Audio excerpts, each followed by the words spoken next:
foi positivo, né? A gente vai chamar agora o professor Elias Jabbour, que é economista especialista em China, também assessorou o BRICS em Xangai e atualmente é presidente do Instituto Pereira Passos, no Rio de Janeiro. Jabbour, seja muito bem-vindo ao ICL Notícias. Obrigada por aceitar nosso convite. Eu que agradeço, estar do lado dessa maravilhosa Heloísa Vilela, né? Uma das maiores jornalistas do Brasil, né? Disparado. E do Chico Sá, né? Que eu sou fã dele incondicional, né? Então eu fico sem roupa para essa festa, né? Já ia ser bem recebido agora, então, hein? Querido, que bom tê-lo aqui.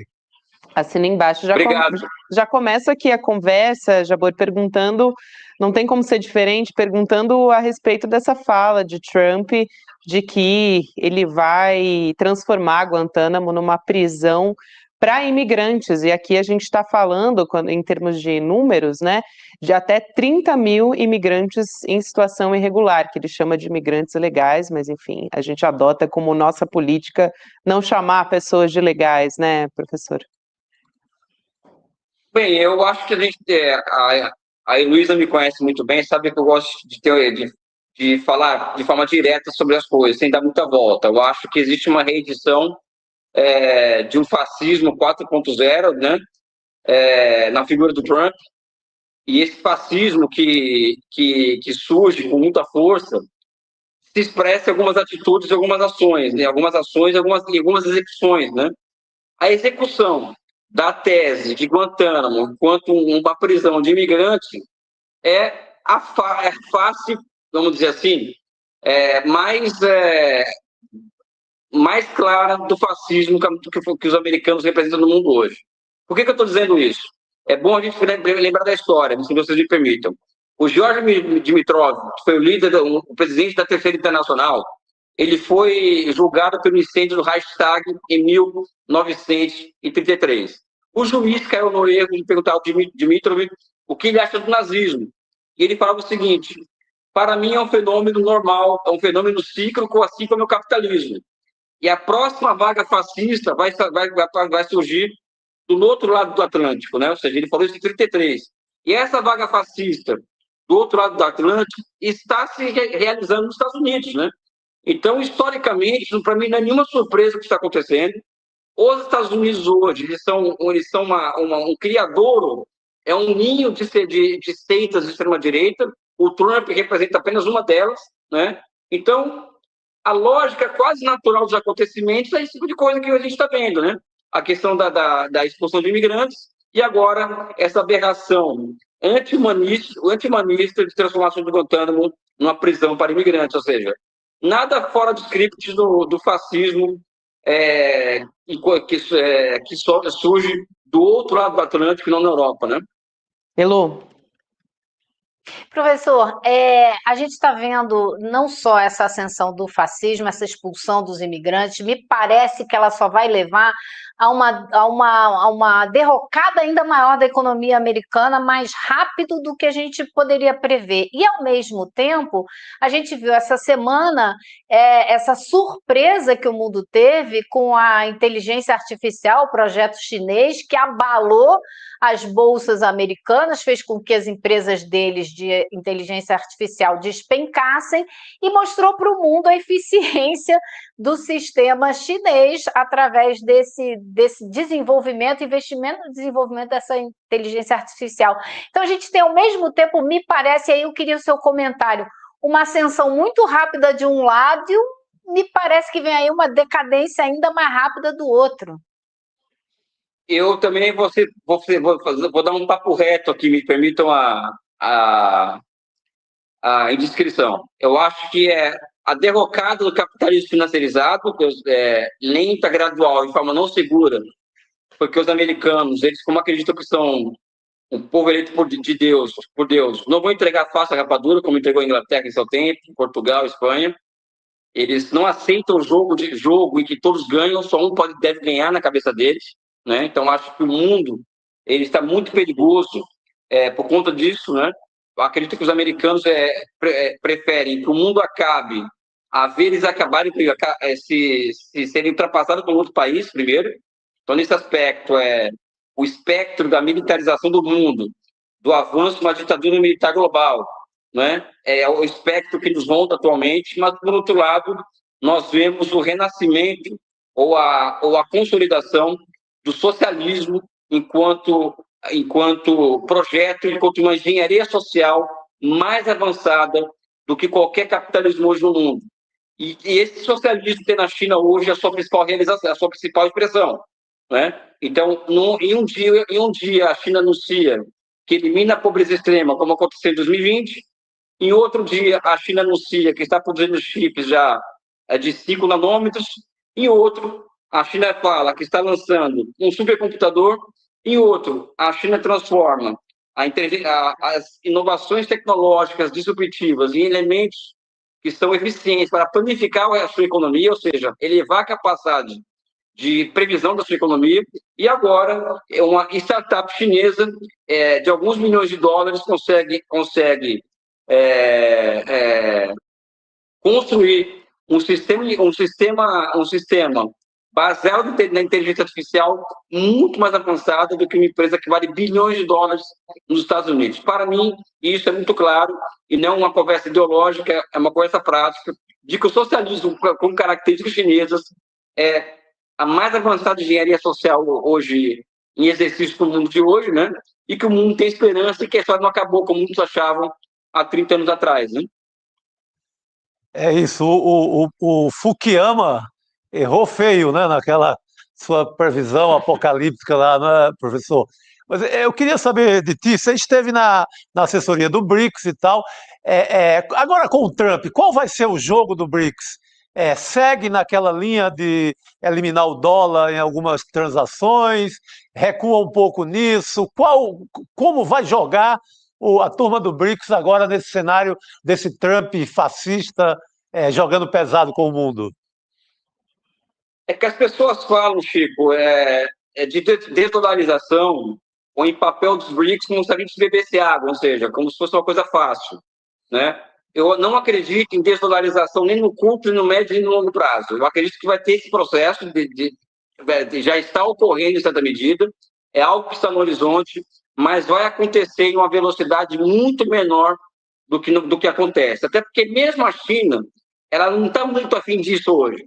Ela tem 3 trilhões de dólares de reserva, né? Ela tem ativos em dólar no mundo inteiro, né? Então, nem a China está muito afim desse jogo de desdolarizar a economia internacional na rapidez que os desejos humanos, que nossos desejos demandam. Sim. O que os chineses estão operando, por exemplo, o que BRICS é a China nesse aspecto, Sim, né? exato. Não é outro país, né? O que a China opera? A China opera vários mecanismos, ou seja, bem antes da guerra, né? Ou seja, usar a força do inimigo contra ele. Ela constrói marcos institucionais, por exemplo, swaps cambiais, né?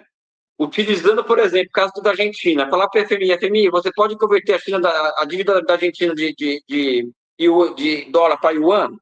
Sim ou não? Sim, então pode converter que eu banco isso.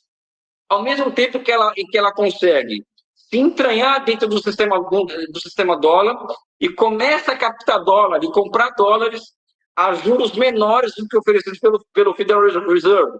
O que significa que a China pode estar começando a competir. Veja bem, olha o grau de abstração que eu estou colocando aqui. A China pode competir e ganhar dos Estados Unidos no mercado de dólares, ou seja, se a moda pega da China comprar dólar abaixo dos com juros abaixo do Fed, ela pode criar condições lá na frente do quê? Das dívidas externas dos países do sul global serem negociadas diretamente com ela e não com a FMI e com o Banco Mundial. Isso é um golpe nos Estados Unidos tão grande quanto o golpe que seria a chamada desdolarização, né? Então, os chineses estão explorando várias possibilidades dentro do sistema dólar e que pode levar ao enfraquecimento dos Estados Unidos nesse processo. Ou seja, ali é profissional o negócio, Chico, não é uma brincadeira. Né? Agora, vis-a-vis, evidentemente, que o processo de desdolarização ele vai avançar na medida que as ameaças que o Trump faz para quem nunca usa dólar deve aumentar. Né? Então, os países vão procurar alternativas a esse sistema dólar, né? Agora, eu sou muito conservador nesse aspecto, já me chamo de conservador por outros motivos, mas por esse também, que esse processo não está de forma muito fácil, né? É um processo mais lento, gradual e inseguro do que nós imaginamos. Muito bom. Professor, boa noite. Indo um pouco na Boa linha noite. do Chico, bom, os BRICS são um bloco bem heterogêneo. Nós temos, né, a Rússia, que está hoje nessa situação envolvida no conflito na Ucrânia, a Índia, que tem um projeto hoje liderado por um partido bastante conservador, a África do Sul também viveu algumas instabilidades recentemente. Nesse bloco, os dois principais atores nesse momento são Brasil e China. Nós tivemos no dia de hoje, agora há pouco, a reunião do Copom, que aumentou a taxa básica de juros, né, o que deve também impactar os investimentos produtivos. Isso pode ser uma oportunidade para aprofundar alianças econômicas entre o Brasil e a China para internalizar no Brasil investimentos da China em atividades produtivas. Nós tivemos recentemente a fábrica da BYD na Bahia, né, retomando o complexo industrial que tinha sido fechado pela Ford. Há possibilidade, a partir do aumento da taxa de juros, de uma retração do investimento produtivo nacional e mesmo de outros parceiros econômicos internacionais da China, ver nisso uma oportunidade para investimentos produtivos aqui? Então, eu tenho uma opinião quase que explosiva em relação a isso. Primeiro que eu não concordo que Brasil e China são os dois principais atores dos BRICS. Para mim, os dois principais atores dos BRICS são Rússia e China. O Brasil, muito pelo contrário. O Brasil está numa estratégia, porque nós terceirizamos a nossa política externa para o Itamaraty. E o Itamaraty, o que domina no Itamaraty é um consenso liberal conservador da década de 90, de uma participação passiva do Brasil no processo de globalização, né? É esse Itamaraty que comanda hoje a nossa política externa. É esse Itamaraty que está afastando o Brasil dos BRICS, inclusive, e que esse Itamaraty que trabalhou abertamente contra o aprofundamento das relações, das relações econômicas entre Brasil e China. Não falo de relações econômicas, estou falando que o Brasil, eles trabalharam contra o Brasil assinar a iniciativa Cinturão Rota, né? E isso abriria amplas possibilidades, vamos dizer assim, para isso que você está sugerindo, ou seja, de aprofundar as nossas economias, a economia brasileira com a economia chinesa. O que tem de investimento chinês no Brasil hoje, a GAC, a BYD, é muito mais fruto de uma ação passiva do Brasil do que outra coisa. Ou seja, são muito mais frutos dos interesses chineses no Brasil do que dos interesses brasileiros, né? Então eu sou muito pessimista, ou seja, esse lance da CELAC que a Nusa colocou aqui é a mesma coisa com relação à China, né? Vamos criar simbioses ou sinergias para uma relação de novo tipo, ou melhor, de outro patamar. Quando, na verdade, isso recua em relação à China. E, Luísa Vilela, vou te falar uma coisa aqui. Todas as visitas de presidente chinês ao Brasil, desde 2004, foi acompanhada pela compra. Por exemplo, eles vinham para cá com 30 bilhões de dólares. Comprava 30 aviões, fazia várias compras, fazia um agrado ao Brasil. E assinavam vários acordos. Essa última visita do Xi Jinping não aconteceu nada disso. Foram assinados 33 memorandos de entendimento, que é namorar sem beijar na boca, e 4 acordos para abertura do mercado chinês para produtos primários brasileiros. E o que o governo está vendendo, né? Que foi um sucesso essa visita e que foram assinados 37 acordos, o que é uma mentira. Desculpa ser honesto. Então, Elias, qual foi a frase que o Xi Jinping falou, que você me disse outro dia? Qual foi a frase que o Xi Jinping disse a respeito dessa? O próximo gol sempre é mais bonito, ou seja, criou-se uma expectativa grande em torno dessa visita, criou-se uma expectativa grande do Brasil aderir à iniciativa Cinturão Rota, que não implicava em nada, não implicava em perda de soberania, não implicava em alinhamento automático com a China, como o Itamaraty e seus bestiais falavam dentro do governo e fora do governo, né? Chegou aqui, ficou aquele oba-oba, né, que a gente está fazendo muito bem no Brasil, e assinou 33 memorandos de entendimento, que é uma brincadeira, né, que se você for ler os memorandos, e 4 acordos que aprofundam um comércio que não é bom para o Brasil. O Brasil tem superávites comerciais com a China, mas nós vendemos petróleo só de minério de ferro. Isso não nos interessa, não é? Então, como diz o Xi Jinping, sempre o próximo gol mais bonito, né? Por quê? Porque eles esperavam muito mais do Brasil nesse processo, né? Enfim, aí tem pessoas que vão escrever artigos me rebatendo, aí tudo isso que aconteceu depois da minha entrevista que eu dei em outro canal, né? Mas é basicamente isso que eu vejo, desculpa a minha sinceridade.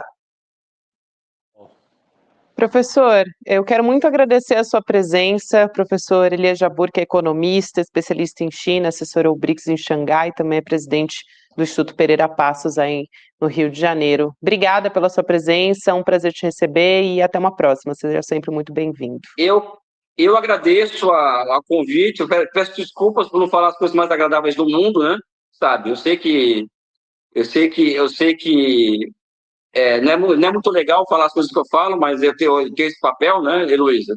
Importante, importante. O mundo está difícil, Elias. O mundo está difícil. A gente está passando por um momento histórico muito delicado, muito difícil. E a gente tem que analisar o que é, né? É isso. Exatamente isso. Sem oba-oba, sem fantasia, sem Janja Palusa, sem nada disso. O mundo é muito mais difícil e complexo do que isso. É isso, professor. É isso aí. Obrigada. Até uma próxima. Um abraço. Obrigada, Elias. Valeu, querido. Boa noite. Um mundo como ele